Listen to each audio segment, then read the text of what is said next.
But today I want to focus on one aspect of American life that remains particularly skewed by race and by wealth, a source of inequity that has ripple effects on families and on communities and ultimately on our nation. And that is our criminal justice system.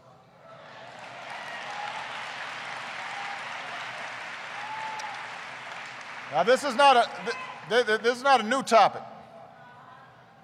I know sometimes folks discover these things like they just happened.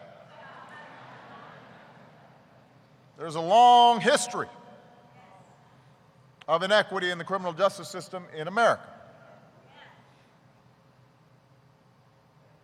When I was in the state legislature in Illinois, we worked to make sure that we had videotaping of interrogations because there were some problems there. We set up racial profiling laws to prevent the kind of bias in traffic stops that too many people experience. Since my first campaign, I've talked about how in too many cases our criminal justice system ends up being a pipeline from underfunded, inadequate schools to overcrowded jails.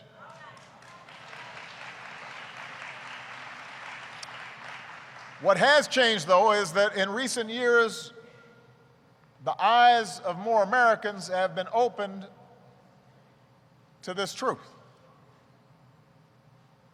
partly because of cameras, partly because of tragedy, partly because the statistics cannot be ignored. We can't close our eyes anymore. And the good news, and this is truly good news, is that good people of all political persuasions are starting to think we need to do something about this.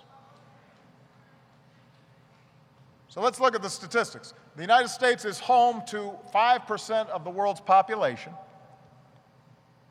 but 25% of the world's prisoners. Think about that. Our incarceration rate is 4 times higher than China's.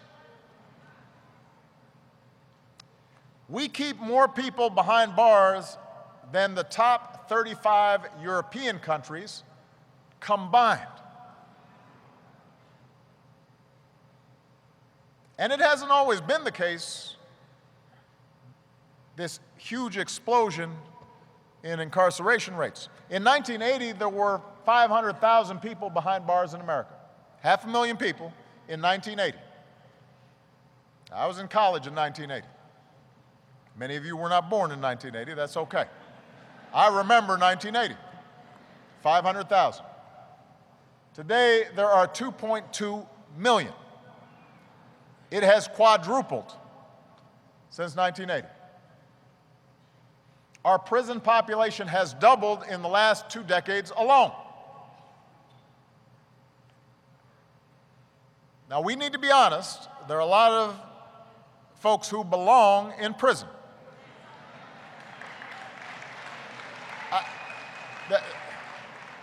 If we're gonna deal with this problem and the inequities involved, then we also have to speak honestly.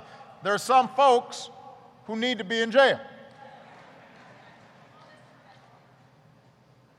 They may have had terrible things happen to them in their lives. We hold out the hope for redemption, but they've done some bad things.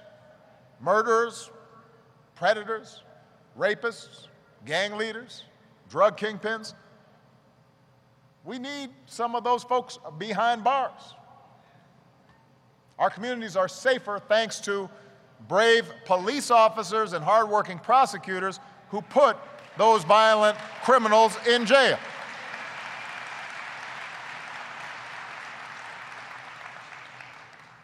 And the studies show that up to a certain point, tougher prosecutors and stiffer sentences for these violent offenders contributed to the decline in violent crime over the last few decades.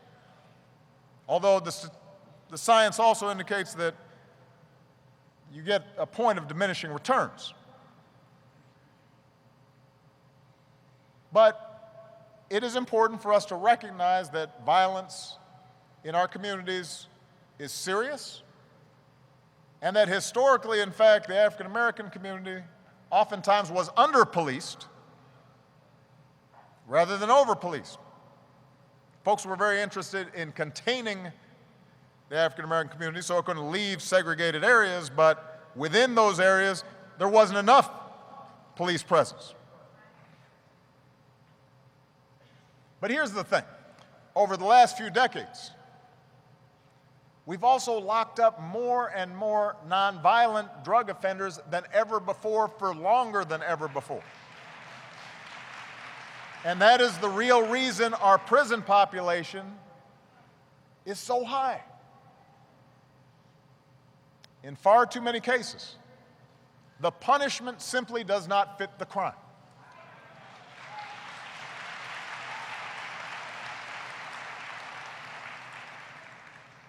If you're a low-level drug dealer or you violate your parole, you owe some debt to society. You have to be held accountable and make amends. But you don't owe 20 years. You don't owe a life sentence.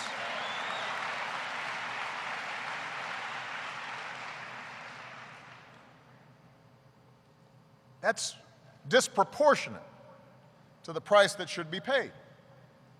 And by the way, the taxpayers are picking up the tab for that price. Every year, we spend $80 billion to keep folks incarcerated. $80 billion. Now, just to put that in perspective, for $80 billion, we could have universal preschool for every 3-year-old and 4-year-old in America.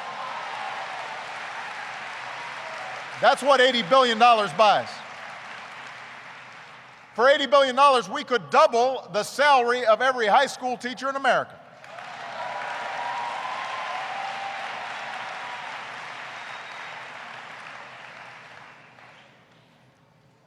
For $80 billion, we could finance new roads and new bridges and new airports, job training programs, research and development.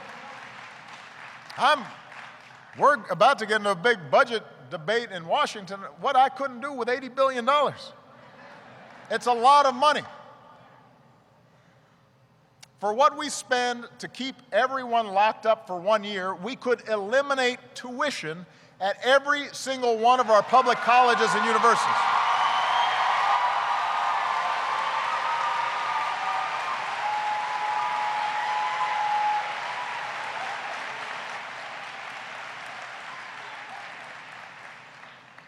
As Republican Senator and presidential candidate Rand Paul has said. No, and to his credit, he's been consistent on this issue. Imprisoning large numbers of nonviolent drug offenders for long periods of time costs the taxpayers money without making them any safer.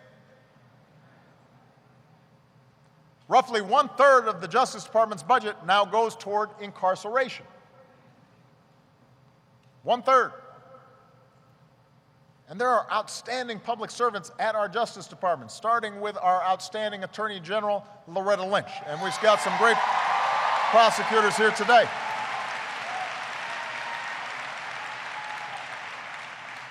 And they do outstanding work, so many of them.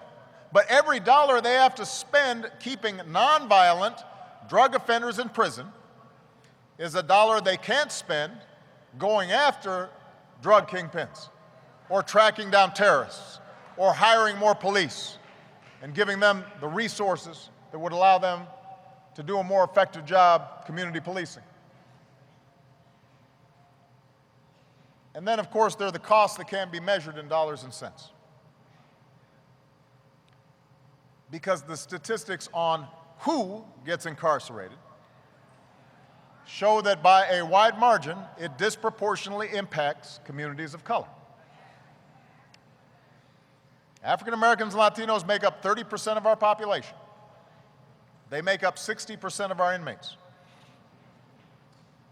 About 1 in every 35 African American men, 1 in every 88 Latino men is serving time right now. Among white men, that number is 1 in 214.